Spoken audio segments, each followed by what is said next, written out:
Detaching doesn't mean that you're going to literally pretend that your reality doesn't even exist. It just means that you're not letting the current circumstances that you have decide and tell you who you are, your identity, and what your reality actually is. When you can understand that difference, which today's video is going to help with, you'll stop feeling so torn between the new reality that you're creating and actually living in the real world. Hey guys, welcome back to another video. Today we're talking about your 3D reality, understanding that distinction between creating the new version, but also being able to detach in a law of assumption way, not law of attraction way, and I'll explain why that is important. And then understanding, this is how you can detach, but you're not going to literally be ignoring your 3D reality. You don't have to completely detach from your normal life. So I'm going to explain today how to balance that very delicate distinction. So stay tuned to hear all of my advice on screen as well for anyone interested and any new viewers. I offer lots of coaching services with tons of discounts still available. So take a look what's on screen. All the links are in the description box. And now let's jump into it. Detachment is really about a shifting perspective. It's not about denying or ignoring or pretending that what's happening isn't going on. So even if it comes to something negative, you can acknowledge that and you can, recognize and see, okay, something negative happened or there's a negative circumstance, but it's about changing your perspective on what's going on how to handle it, on the significance of it. A lot of things that we might worry about, panic about, notice and start to spiral in our thoughts, they're not objective, they're completely subjective, and they're usually minor things that when you wake up the next morning, you've kind of forgotten about it a lot of the time. So don't make a mountain out of a molehill, essentially, but changing your perspective, which takes effort, takes a little bit of time and a lot of self-awareness, but it's absolutely doable for everyone. So it's not about ignoring or denying that, this isn't happening, which with your verbally with your words and your thoughts, yes, that is what a mental diet does, but that's just for the sake of the subconscious mind. It's not to delude yourself to the point of, intellectually not even acknowledging anything that's happening. It's about, what assumptions and beliefs you build up about your manifestation, but it's really a shift in perspective.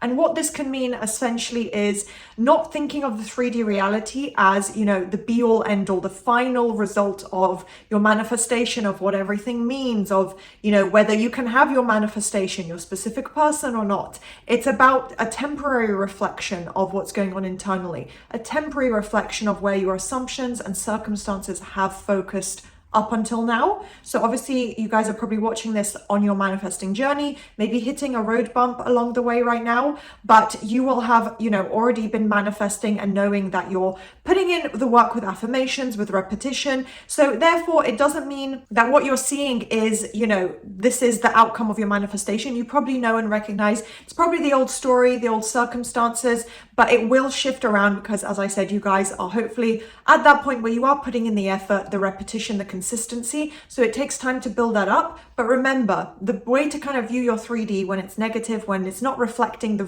focus and effort that you have been putting in, is to see it as that temporary reflection.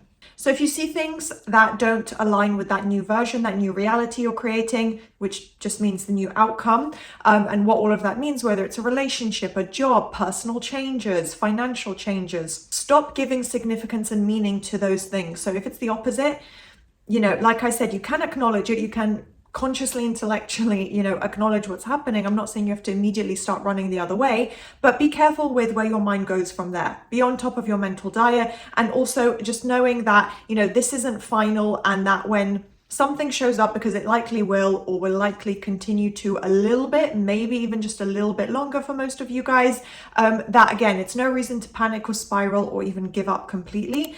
Things do take time. It's unfortunately not a magic spell where you just, suddenly, your manifestation shows up. So you have to be a little bit patient and not give significance and meaning to those things to the best of your ability. That is, again, built up with consistency. And I think the next section will probably be the psychological aspects. So really delving into how your mind holds on to things and explaining why, your mind will keep noticing these things and jumping to these conclusions, but also why it can then jump to a positive conclusion. So basically the goal is to, continue acknowledging what you see, but then either putting in your mental diet effort, and also just not panicking, getting to a point where you don't panic and you don't spiral at what you're seeing. And then when it comes to the identity shift and being the version of you in that new reality, it is all mental. It starts with the mental effort. Your mind, your brain has to be at the center of that. It's not about your emotions. It's not about how you look. It's not about what other people say. It's about what you think, how you go about your life, the mentality that you have. So really anchoring into, focusing on and honing into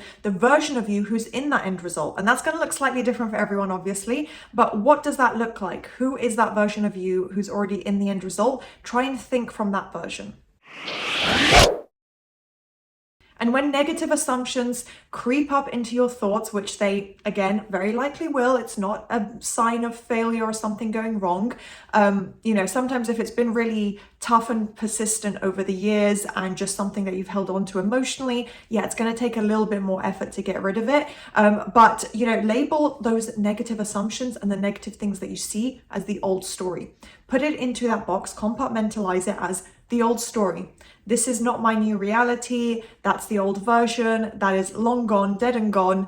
And, that's not who I am. This is not the version of me in my reality. I don't align with that old version that would have experienced that would have reacted to that. That's no longer me. Try and teach yourself and remind yourself that this is your new identity now, the positive version. So another little tricky point might be that if you have neutral thoughts or you think, you might not panic or worry, but you might be still thinking or reacting in a way that holds that old story as the truth or just prevalent in your mind, in your thoughts. Because like I said, if you're still at a point where it triggers you or you still think about it, then it may just pop up in your mind. You might be reminded of it. It might still continue being reflected. Your reticular activating system could still pick it up in what you're seeing around you. And it will just kind of be at the top of your mind, but in the back of your mind. So if it's neutral, if it still shows up, you want to be careful of those kind of thoughts. Examples would be, oh, that's, just the old story, but it keeps showing up. Or,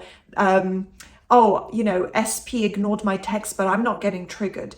You're reaffirming that. Think back on that sentence, and that is what you've just affirmed to your mind as your reality. Now, if it becomes a pattern and it's something that has continued up until this point, there's likely to have been quite a bit of repetition. Those are the little neutral, more, subtle points that you want to still keep up on, flipping it back around into the new story as much as you can. So the way to really break that old cycle is to react with the new version, with a mental diet affirmation, a blanket affirmation, or simply repeating your affirmation again in that moment. If you have 3, whatever comes to mind, let it naturally come to mind, pick whichever one you want, because you don't want to continue reacting and being really reactive in these situations and circumstances, being on edge, feeling panicked. That's how you break the old cycle, reacting calmly instead of allowing yourself to just immediately jump into panic.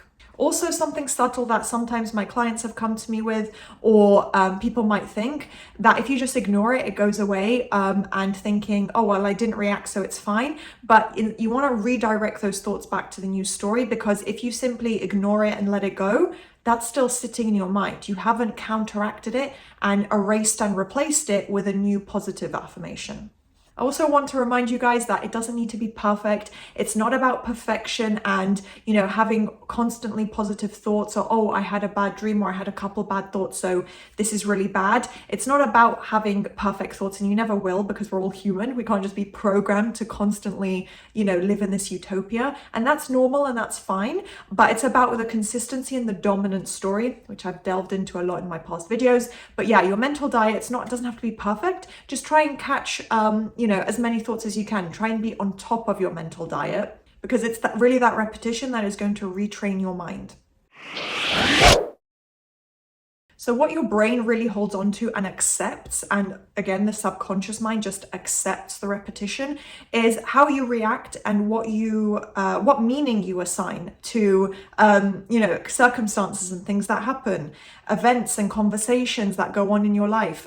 So when they're negative, obviously we're not going to counteract or have to try and explain the positive, but when they're negative, your brain is just going to accept that. If you say, oh, this is really bad, okay, it's really bad. Oh, this means my movement has been really slow. Okay, movement is slow. Like, your mind isn't this own intellectual entity. It's just part of your body, your mind. Like, whatever you think, whatever you tell it is what it accepts and where the focus goes. So it's not the occasions and circumstances and conversations themselves that are the issue. So you can have a bad conversation with SP, for example. It's about how you react to it. So what is really going to neutralize it and bring about more of a peaceful, balanced, and kind of stabilizing of your nervous system, which again is completely connected to the brain. It will stop you from panicking and spiraling. Again, it's built up over time, so please be patient with yourselves. But it's going to be all about changing those initial reactions, or the after effect, the after reaction mentally to a negative event or a negative thought, a negative dream, whatever it is, someone else bringing up a doubt. Instead of it jumping into panic and spiraling mode and trying to overanalyze everything, if you don't catastrophize the things that go on, if you don't kind of overanalyze and again spiral into the 3D circumstances, then your nervous system becomes stabilized, because it knows the automated response is no longer jump to worst case scenario, immediately panic, immediately get anxious. And that's just going to make the whole manifesting process a lot easier, because your nervous system is going to stabilize. It's not going to automatically react really badly. It's going to be more enjoyable and easier for your mind and your body to respond and start to accept the positive new affirmations. It's not going to be this constant internal battle and push and pull, which I can relate to. And I know a lot of my clients, and probably you guys as well from the comments, you can relate to. It's really tough. It's like kind of like a battle with your own mind. So you're really going to be able to see the same situation, but from a completely new perspective, a new lens, when you reframe everything, when you put it into a positive perspective and apply the manifestation principles to say, oh wait, I don't need to panic about this. I don't need to immediately spiral and assume the worst. So basically, you're not going to be defined by the negative circumstances, the doubts in your mind and the things that you might put yourself down with. It's no longer going to be your identity. It's not going to define how you think or who you are, because you're shifting it around. You're taking control, applying the self-awareness and saying, okay, this may have happened, but I'm labeling it the old story. I no longer accept it. This is my new identity, and this is how I'm going to think.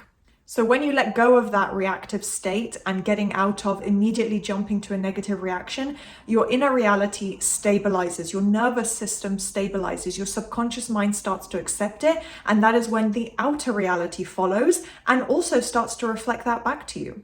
So try your best to stay consistent and have a dominant focus with your thoughts being on the new story, because that is where the real movement really speeds up, really starts to come in, and you're no longer going to be ruled by the 3D reality, and being able to detach from what you're seeing and knowing how to respond, how to handle it when something negative does show up. So I'm going to leave this video here. I hope you guys enjoyed, found that useful. If you did, please do thumbs up, subscribe, and turn on that notification bell, and I'll see you next time.